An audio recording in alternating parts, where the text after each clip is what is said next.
El tema de hoy es: el Señor cumplirá su propósito en mí. Aleluya. Y tengo una buena noticia para todos. ¿Saben quién me la mandó a decir? San Pablo.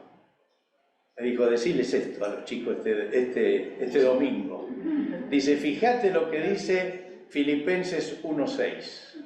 Y entonces les digo lo que me pidió Pablo que les diga y que me diga. Dios, que comenzó a hacer su buena obra en ustedes, la irá llevando a su fin hasta el día en que Jesucristo regrese. ¿No les parece una excelente noticia? Yo digo, cuando yo me miro todavía todas las cosas que tengo por cambiar, cuando veo lo que me falta, cuando veo lo que lucho adentro para hacer algunos cambios que no logro, digo, ¿y el Señor va a seguir hasta el último día para cumplir su propósito en mi vida? ¡Qué maravilla! ¡Qué buena noticia! Que no somos descartables, no somos personas con las que Dios se cansa, sino todo lo contrario.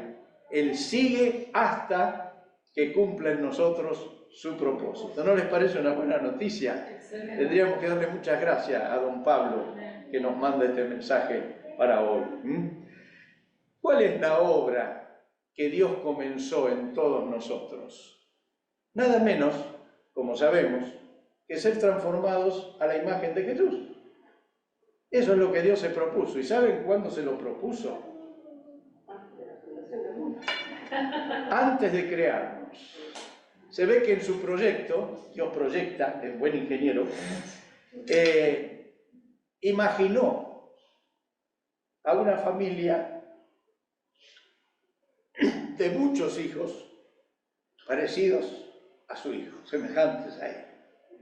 Y con ese propósito eterno comenzó la creación. Aleluya. Nada menos que ser transformados a la imagen de Jesús. Nada menos. ¿Saben quién es el único que puede hacer eso? Dios. Todo lo demás aquí en la tierra puede ayudar. Todo puede ayudar y todo ayuda bien, según dice el Señor.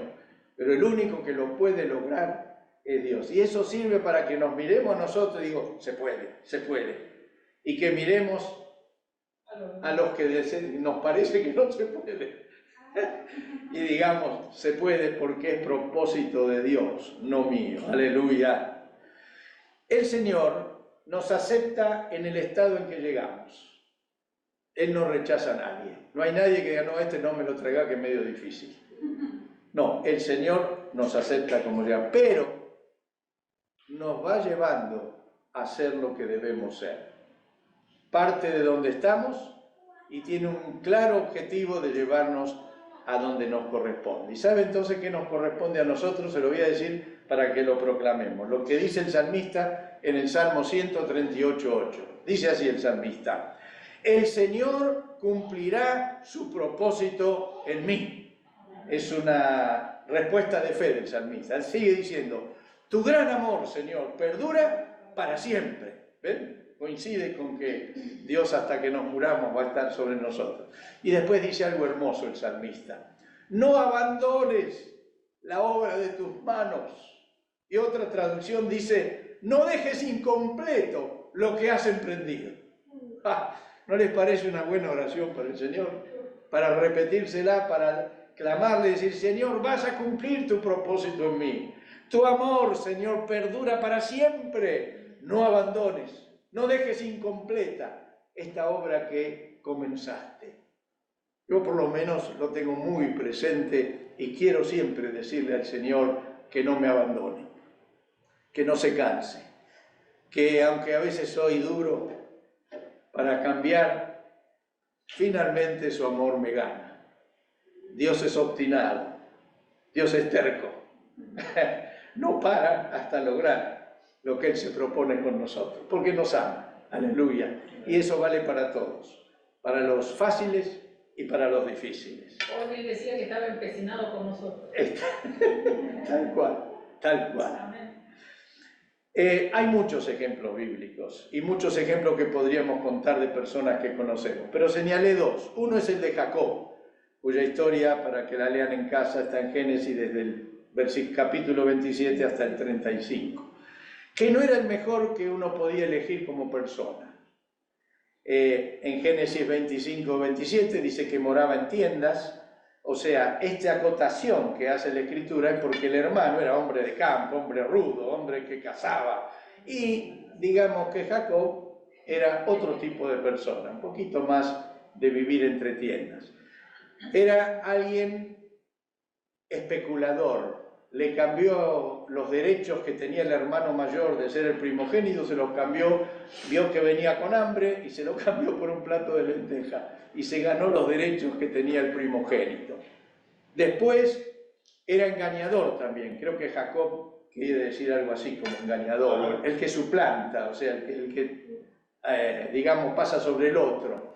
¿Y qué hizo? Le pidió al padre la bendición que le correspondía al hermano mayor. Para eso se puso unas pieles de oveja, porque él era lampiño, dice la Biblia, ¿no? Pero para que el padre lo toque y sienta olor a campo, el padre estaba ciego y entonces el padre lo bendijo. Y cuando volvió el hermano, se imaginan el enojo, porque le iba a cocinar al padre y dice, no, pero ya me cocinaste. Ah, pero quiero tu bendición. No, pero ya te la di y no la puedo sacar.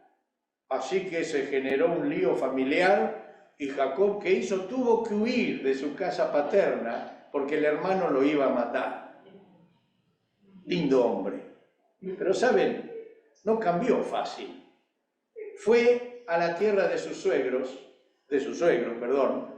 ¿y qué hizo? Vivió engañando al suegro. Lindo muchacho. Y está en la Biblia. Ahora, lo que es interesante, que además de engañar a su suegro, y él también las pasó bastante difíciles, cuando se va, cuando huye, tiene que terminar huyendo de la casa del suegro, se pelea con Dios y pasa toda una noche peleando con Dios, literalmente, con un ángel del Señor, hasta que Dios le tuvo que romper la cadera como para debilitarlo y cambiarlo un poco por estado de shock. Ahora, ¿saben qué? Es notable que el Señor usó todas estas situaciones para moldear la vida de Jacob. Uno nunca imaginaría que todo lo que le pasó a este hombre es porque Dios lo estaba tratando. No es que Dios quería que sea como él era, pero sabiendo cómo era, trató en su vida con tantas cosas que le ocurrieron para que finalmente cambie su forma de ser. La conclusión que siempre digo es, chicos, no nos resistamos a los cambios que Dios nos pide, porque mientras más nos resistamos, más largo es el proceso. Porque Dios no se da por vencido. Dios no dice, no, este es un imposible. Sigue obrando hasta que lo logra, aun cuando te tiene que descoyuntar una cadera.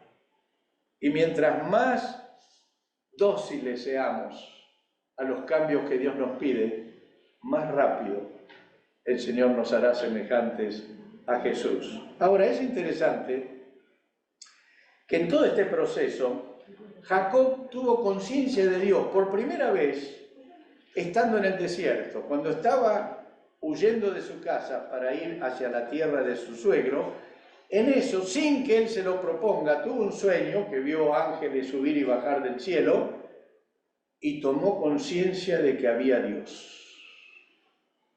Y yo digo, en todos nosotros, hermanos, hay un momento en la vida en que tomamos conciencia de Dios, como que Dios es real. A veces veo personas que viven, parece muy bien, sin tener en cuenta a Dios. Y yo me pregunto, ¿pero cómo puede vivir tan bien sin Dios?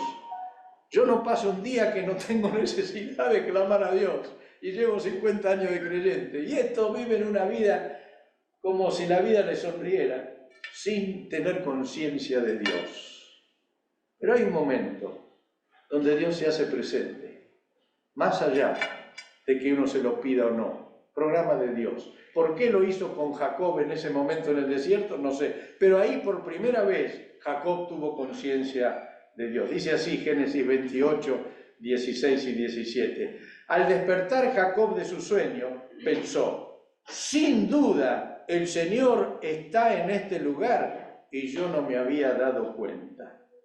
Y con mucho temor añadió, ¡qué asombroso es este lugar! Es nada menos que la casa de Dios y la puerta del cielo. Desierto, no había nada. Pero ahí descubrió que había un Dios. Y todos nosotros en algún momento en la vida tenemos, no sé cómo llamarlo, un encuentro particular, especial, con el Señor que nos hace tomar conciencia. Y a partir de ahí, algo cambia en nosotros. No estamos completamente transformados, porque Jacob, como buen negociador, le dijo, bueno, si vos me vendís y todo eso, yo te voy a dar el diezmo. El muchacho ni con un toque de Dios cambiaba. Pero eso radica o indica que tuvo conciencia y que ahí comenzó a tener un trato con el Señor. Creo que en muchos casos esta toma de conciencia lleva a entregar de inmediato la vida a Dios. En otros casos se inicia un proceso que termina, Dios mediante, reconociendo que tiene que entregar la vida al Señor. Yo acostumbro cuando a alguien le llevo a que piense en el Señor y le digo, tenés que entregar tu vida al Señor, pero no lo hagas ahora, le digo siempre. Yo no te estoy presionando para que no tengas salida y tengas que decir, sí, acepto, hagamos una oración. Yo quiero que lo pienses, anda a tu casa, pensalo, y si tomás la decisión, nos juntamos de nuevo y hacemos una oración para acercarnos al Señor. Por supuesto que hay casos en que en ese mismo momento se da la opción, pero nunca es como una presión por el momento, nunca es una presión porque no sé cómo decir que no, sino confío en que Dios obra en el corazón. Y vuelvo a decir, en algunos es inmediato, en otros es un proceso, pero a la larga, cuando con toda plenitud y conciencia entregamos la vida al Señor, algo nuevo comienza en nuestra vida. Aleluya. También soy un convencido de que el proceso de transformación de nuestra vida no empieza cuando nos entregamos al Señor. Ahí empieza una nueva etapa, un nuevo hombre, mucho cambia. Pero ¿saben cuándo empieza Dios a trabajar en nuestra vida? Cuando nacemos. Desde ese mismo momento, Dios trabaja en nuestra vida, aunque nos convirtamos a los 50 años. ¿Saben por qué? Porque Dios nos da el carácter, la personalidad, los atributos que necesitamos para cumplir el propósito en nuestra vida. Y eso viene de fábrica, eso viene de nacimiento. Y Dios trabaja sobre eso. Ya vamos a ver algo. En el Salmo 139, fíjense lo que escribió el salmista, cómo Dios sabe cada uno de nuestros pasos. No lo leo todo, léanlo en casa, es muy interesante. Versículos 1 y 2. Señor, tú me examinas y me conoces. Sabes cuando me siento y cuando me levanto. Aún a la distancia me lees los pensamientos. Dios conoce. Versículos 3 y 4. Sabes lo que hago y lo que no hago. No hay nada que no sepas. Todavía no he dicho nada y tú ya sabes lo que diré. ¡Qué Dios, ¿no? Maravilloso. Fíjense si trabaja con nuestras vidas. Versículo 13. Dios mío, tú fuiste quien me formó en el vientre de mi madre. Tú fuiste quien me formó cada parte de mi cuerpo. Aleluya. Y el 16. Tus ojos vieron mi cuerpo en gestación. Todo estaba ya escrito en tu libro. Todos mis días estaban diseñados, aunque no existía uno solo de ellos. ¿Ven por qué digo que Dios trabaja con nosotros desde que nacemos? Desde antes. Aleluya. Nacemos con características decididas por Dios para nosotros, con el propósito que Él nos asignó. No es casualidad como somos, es obra de Dios. Y tenemos que poner esas herramientas en tus manos. El propósito que para nosotros de Dios va más allá de lo que podemos imaginar, pensar, desear o entender. Y por eso el salmista, yo digo que gritó: cuán preciosos me son, oh Dios, tus pensamientos, cuán grande es la suma de ellos.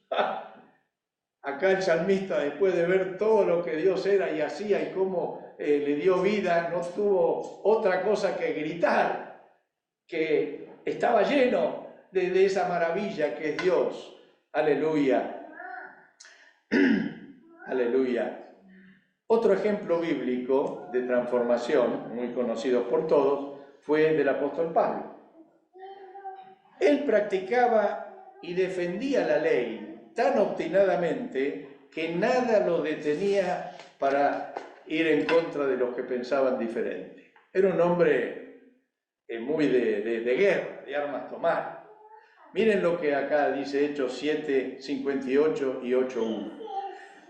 Hablando de Esteban, el primer mártir cristiano, lo sacaron a empujones de la ciudad y empezaron a apedrearlo. Los que dieron falso testimonio contra Esteban dejaron sus mantos al cuidado de un joven llamado Saulo, que era Pablo. Saulo vio cómo mataban a Esteban y le pareció bien. Lindo apóstol. Sigue, 8, 2 y 3. A partir de ese día, de la muerte de Esteban, mucha gente comenzó a maltratar a los seguidores de Jesús que vivían en Jerusalén. Mientras tanto, Saulo, que es Pablo, seguía maltratando a los miembros de la iglesia, entraba en las casas, sacaba por la fuerza a hombres y mujeres y los encerraba en la cárcel. Y otro texto dice, los llevaba hasta hacerlos blasfemar.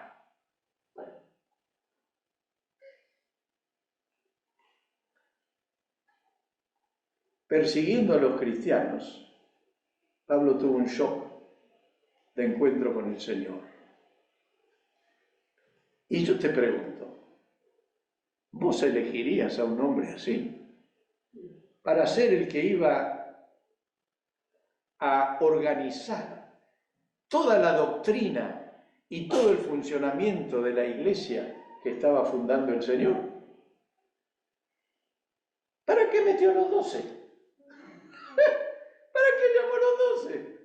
Si con este alcanzaba. Pero a este justamente pondríamos para que sea el apóstol que marque el rumbo de la iglesia por los siglos de los siglos. ¿Saben? Dios había empezado a trabajar en Pablo desde que nació.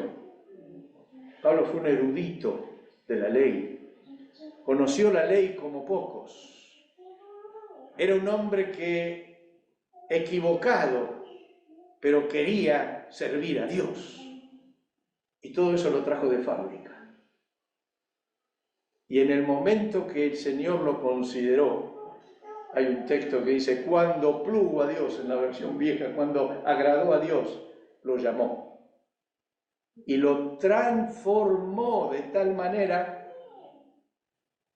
que fue un hombre entregado 100% al Señor. Lo imposible, Dios lo hizo posible. Por eso tenemos que pensar que nuestras vidas realmente pueden llegar a ser cambiadas. Y la vida de los más difíciles también. Yo lo habría castigado. Pero parafraseando al salmista que leímos antes, digo, todos los días de Pablo se diseñaron aun cuando no existía uno solo de ellos. Aleluya. Jacob estuvo 14 años bajo especiales condiciones de vida que Dios utilizó para cambiarlos. Él se enamoró de Raquel.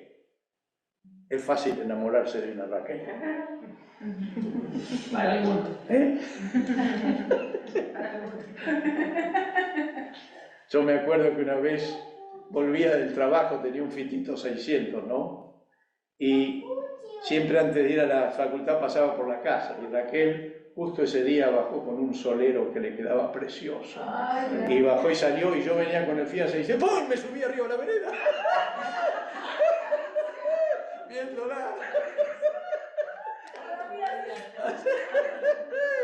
Sí, ahí me desperté, ¿no? Pero así le pasó a Jacob. Y se enamoró, y el suegro, que también era un mentiroso, engañador, ¿Tu suegro? el yerno, perdón, el suegro, no, digo bien, el suegro de Labán, digo bien.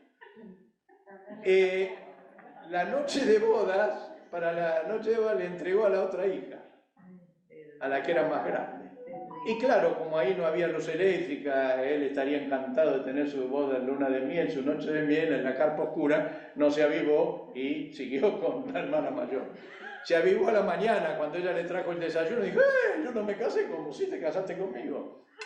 7 años tuvo que trabajar para eso, pensando que era la otra. Y el suegro le pidió otros 7 años más para entregarle la que él amaba, la Raquelita. Y así lo hizo Jacob. 14 años siendo trabajado no por el suegro, por Dios.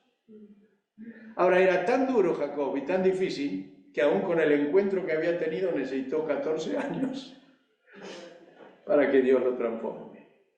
Con esto estoy diciendo, hermanos, Dios transforma, no nos abandona, pero no viene con una varita mágica y nos cambia, sino que en nuestra vida normal, en nuestra vida diaria, el Señor hace lo necesario para transformarnos. Tenemos que empezar a ver todo lo que nos pasa como un trato de Dios. ¿Se acuerdan lo que hablamos de la poda? Ahora, Pablo, se enojan porque podé 2 árboles, no saben lo hermoso. Fue hermoso todo el año con flores, que vos lo veías precioso, y cuando lo ves tiene 3 palos ahora. Claro, pero vos no sabés lo que va a venir de ahí. Exacto, es lo que yo le digo. Ya daré testimonio otra vez. Sí. Apoyo tu moción, Eduardo. Yo que pudo lanzar los árboles de mi casa, apoyo tu moción. Y le faltaba más, pero no me animé. Sí, después es largo explicar por qué, pero... También Pablo, a pesar de que tuvo un encuentro shock con el Señor, ¿se acuerdan que lo tiró al piso y el Señor le dijo, etcétera, etcétera, etcétera? Uno dice, bueno, semejante hombre, con la capacidad que tenía, la inteligencia, el conocimiento bíblico, ya está, no necesita más transformación. Sin embargo, miren lo que dice Hechos 27:20. Pablo estuvo en un naufragio. Dice, como pasaron muchos días sin que aparecieran ni el sol ni las estrellas y la tempestad seguía azotándonos, perdimos toda esperanza de salvarnos.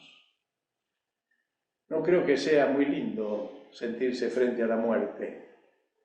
Siempre me acuerdo una vez que cuando trabajé en el sur, en la Patagonia, hizo 17 grados Celsius bajo cero. Todo estaba como si hubiera sido encerrado en hielo. Los árboles, todos estaban helados, petrificados. Y yo fui con un Renault 6 a ver la parte de la inspección. Y cuando bajaba, como estaba todo helado, el auto empezó así y me iba al precipicio. Y yo me la vi. Dije, Señor, y ¡pam! Pegó en una roca. Y ahí paró. Me acuerdo cuando bajé, estaba temblando, ¿no?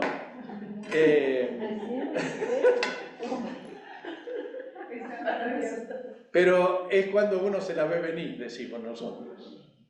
Y Pablo llegó a la conclusión, Señor, hasta aquí llegué. Pero no fue la única vez, se ve que el carácter de Pablo necesitaba más. En 2 Corintios 1:8 dice, hermanos, queremos que sepan cuántas dificultades tuvimos en la provincia de Asia.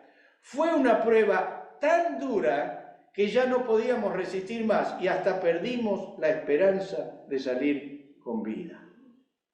Otra vez, Pablo llegó al momento en que decía, de aquí parto. ¿Y saben qué? Tanto Jacob como Pablo, y hay muchos más en la Biblia, son solo ejemplos, algunos ejemplos del proceso de Dios para transformar nuestras vidas. Dios está obstinadamente y amorosamente empeñados en hacernos parecidos a Jesús. Y el resultado final, precisamente, son vidas parecidas a Jesús. Final de la vida de Jacob, Génesis 47, 7 al 10. José, su hijo, llevó a su papá Jacob y se lo presentó al faraón. Jacob bendijo al rey. El faraón le preguntó: ¿cuántos años tienes? Jacob le respondió: solo he vivido 130 años, una vida muy corta y con muchas dificultades. Mis antepasados vivieron muchos años más que yo. Luego Jacob bendijo al faraón y se fue. Pocas palabras, nada de orgullo, consciente de las dificultades que tuvo que vivir y 2 bendiciones a su hospedador. Qué distinto del Jacob que negociaba, engañaba, quería más, buscaba cómo ser el mejor. Acá muy sencillo, pocas palabras, bendice y se retira como el del último lugar. Pablo, 1 Corintios 15, 9. Soy el más insignificante de los apóstoles y que ni siquiera merezco ser llamado apóstol, porque perseguí a la iglesia de Dios. Pero por la gracia de Dios soy lo que soy, y la gracia que Él me concedió no quedó sin fruto. Aleluya, aleluya. Palabras también exentas de orgullo. Soy el más pequeñito de los apóstoles. Yo digo Pablo, los 12 no hacen un Pablo. Pero él dice, soy el más pequeñito. ¿Y saben por qué? Porque yo perseguí a la iglesia de Dios. Interesante. Pero dice, ¡ja! Soy lo que soy, por la gracia de Dios. Una vez le preguntaron a Billy Graham, dice, ¿usted cree que tendría tanto éxito si no fuera rubio, de ojos azules y norteamericano? Y él dijo, soy lo que soy, por la gracia de Dios. No es porque Pablo era un erudito bíblico, no es porque era un hombre con un físico privilegiado que soportaba cualquier inclemencia, azote, hambres, todo. No, era por la gracia de Dios. Soy lo que soy. Aleluya. Concluyo. El Señor nos asignó a todos una misión en la vida. Nos dio la personalidad, la mentalidad y el carácter para que la llevemos a cabo. No te quejes de tu personalidad, ajustate al molde de Dios. Nuestra naturaleza caída se opone al propósito de Dios, pero al entregar la vida le damos la autoridad para comenzar el proceso de cambio que notamos, porque Él ya lo empezó desde que nacimos. Y Dios obra con amor, con poder, con gracia, para transformarnos a la imagen de Jesús. ¿Saben? Él cuando nos mira ve nuestro potencial, no nuestro fracaso. Usted sabe qué lindo es que Dios te mire, diciendo todo lo que puedo hacer con con esta. ¡Qué alegría! Señor, no abandones la obra de tus manos. Nosotros vemos una piedra sin forma. Dios como escultor ve la obra terminada. Aleluya. Estamos llamados a no claudicar, a no apagar la fe, a confiar en un Dios de imposibles, un Dios que se especializa y se deleita en transformar vidas. Por eso debemos proclamar la buena noticia que nos dio San Pablo, la que nos dio esta mañana.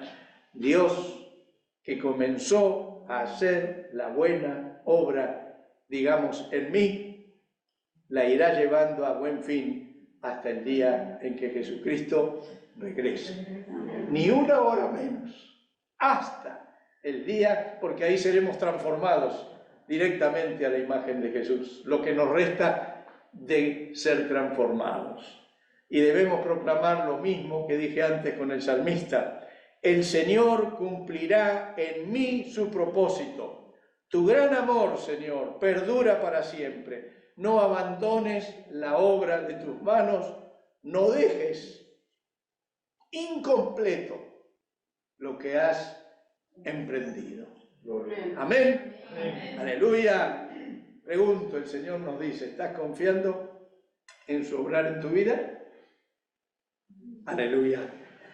Y hoy antes de venir, Pablo dijo algo hermoso también sobre todo esto. Romanos 11:33. ¡Qué profunda!, dice Pablo.